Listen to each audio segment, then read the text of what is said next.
ایک وقت ایسا ہے اللہ تعالیٰ نے حضرت ابراہیم علیہ السلام کو بہت سارا مال عطا فرمایا. اتنے اونٹ گنے نہیں جاتے، گائیں اتنی زیادہ کہ شمار نہیں ہوتی، بکریاں بھینسیں اتنی کہ گنتی کرنے میں بہت مشکل ہو جاتا تھا. اللہ تعالیٰ نے بہت سارا مال دیا تھا، اتنے زیادہ جانور کہ آپ کو خود یاد نہیں تھا کہ کتنے جانور آپ کے پاس ہیں. اللہ تعالیٰ نے اتنا مال دیا تھا. اگر کچھ عرصہ ہم پیچھے چلے جائیں تو اس وقت کے لوگ مالدار کسے کہتے تھے؟ روپے پہ مال پہ مالدار نہیں کہتے تھے. جس کے پاس جانور جتنے زیادہ ہوں گے اس حساب سے مالدار کہتے تھے.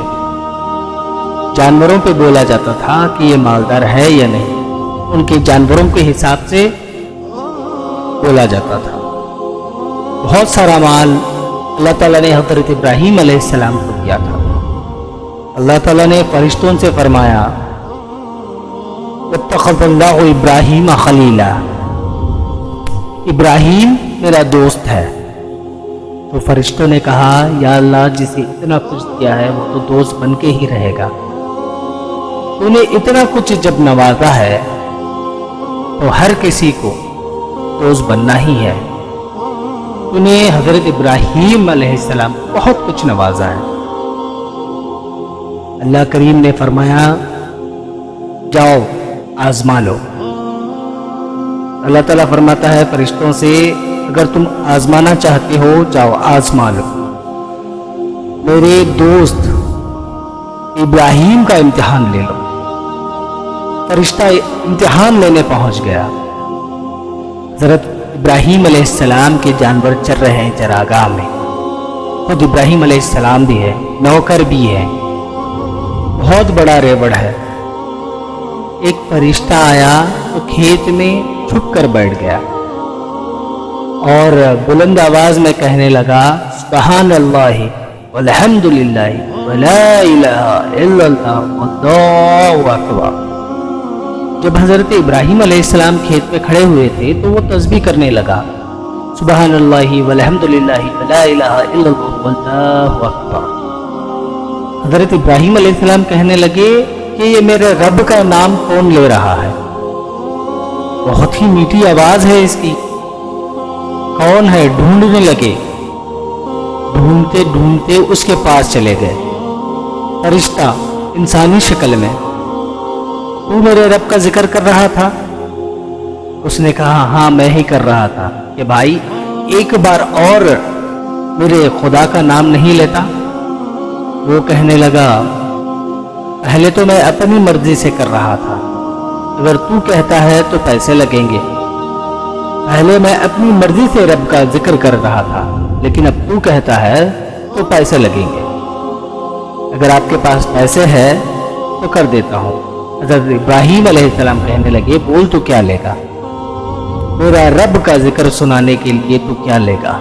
بول تجھے کیا ضرورت ہے، تجھے کیا چاہیے، تو کیا لینا پسند کرے گا؟ کہنے لگا جتنی بکریاں آپ چرا رہے ہیں ساری دے دیں تو میں اللہ کا ذکر سنا دوں گا. آپ نے کہا بس اتنا ہی؟ چل ساری بکریاں تیری، میرے رب کا ذکر سنا. اس نے تسبیح شروع کیا سبحان اللہ والحمد للہ ولا الہ الا اللہ واللہ اکبر. حضرت ابراہیم علیہ السلام جھومنے لگے، مچلنے لگے. آپ نے فرمایا ذرا دوبارہ سنا. پھر اس نے ذکر شروع کیا سبحان اللہ والحمد للہ ولا الہ الا اللہ واللہ اکبر. آپ نے فرمایا ایک دفعہ پھر کہہ دے، تو اس نے پھر کہا. فرشتہ کہنے لگا بس آپ کے پیسے پورے ہو گئے. حضرت ابراہیم علیہ السلام کہنے لگے چل ایک دفعہ پھر سنا. فرشتہ کہنے لگا پیسے لگیں گے. آپ فرمانے لگے چل کیا لے گا؟ وہ کہنے لگا گائے بھینسیں میری. آپ نے فرمایا بس اتنا ہی؟ چل گائے بھینسیں تیری، میرے رب کا ذکر سنا. تجھے جو چاہیے وہ لیتا جا، بس تو سناتا جا. پھر سے اس نے شروع کیا سبحان اللہ والحمدللہ ولا الہ الا اللہ واللہ اکبر. گائیں دے دی، بھینسیں دے دی. حضرت ابراہیم علیہ السلام کبھی مچلتے کبھی روتے اور فرماتے تو میرا رب کا نام لے رہا ہے، تو میرے دوست کا ذکر کر رہا ہے، چل پھر سے ایک بار شروع ذکر کر دے. آپ ذکر الہی سنتے کیف میں آ جاتے، جھومنے لگتے، مچلنے لگتے. کہنے لگا بس بھائی. حضرت ابراہیم علیہ السلام فرمانے لگے تجھے اور جو کچھ بھی ہونا ہے وہ لے لے، بس تو ذکر سناتا جا. اس نے کہا ابراہیم بکریاں میں لے چکا ہوں، گائیں بھینسیں بھی لے چکا ہوں، اب اونٹ رہ گئے، سارے ہی لے لوں گا پھر ذکر سناؤں گا. فرمایا سارا کچھ تیرا ہوا، تو ذکر سناتا جا، میں دیتا رہوں گا. سارا کچھ دے دیا. اس نے ذکر کیا، پھر تھوڑی دیر بعد ہی وہ چپ ہو گیا. تھوڑی دیر وہ ذکر سنایا اور خاموش ہو گیا. حضرت ابراہیم خلیل اللہ فرمانے لگے تو ذکر سنا، کیوں رک گیا؟ وہ کہنے لگا ابراہیم تیرے پاس اب دینے کے لیے کیا ہے؟ تیری ہر چیز میں لے چکا ہوں. آپ حضرت ابراہیم علیہ السلام فرمانے لگے یہ بکریاں، یہ گائیں، یہ اونٹ، یہ بھینسیں چروانے کے لیے تجھے کوئی نہ کوئی نوکر کی تو ضرورت ہوگی. تو اس طرح کر مجھے رکھ لے، میں روٹی نہیں مانگوں گا، کھانا نہیں مانگوں گا، کپڑا نہیں مانگوں گا، بس تو میرے رب کا ذکر سناتا جا اور میں تیرے جانوروں کی نوکری کرتا جاؤں گا. حضرت ابراہیم علیہ السلام نے جب یہ کہا نا تو فرشتے کے آنکھوں میں آنسو آ گئے. فرشتہ رو پڑا اور فرشتہ کہنے لگا کہ ابراہیم مجھے سینے سے لگاؤ، اب واقعی میں اس قابل ہے کہ اللہ آپ کو دوست بنائے. اللہ تعالیٰ آپ کو یوں ہی نہیں کہتا کہ آپ اللہ کے دوست ہیں. آخر میں ایک بات ضرور کہوں گا کہ ہمیں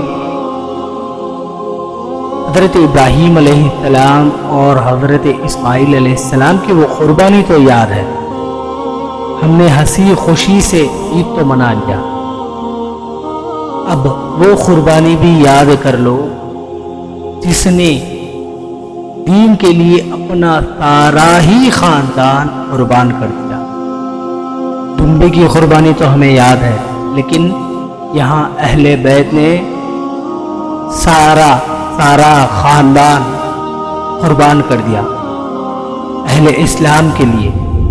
ہر کسی سے میں یہی کہوں گا اب اس قربانی کو بھی یاد کر کے چند آنسو ہی صحیح بہا لیں. یاد حسین اپنے اپنے گھروں میں جاری رکھیں، حسین کی یاد ہمیشہ اپنے دلوں میں رکھیں.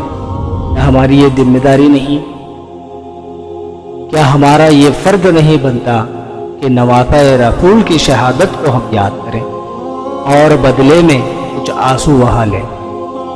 آج ہماری یہ نمازیں، ہماری یہ عبادتیں، ہماری یہ روزے، ہماری یہ جانوروں کے قربانیاں، یہ سب کچھ نواسہ رسول کا تو فعل ہے.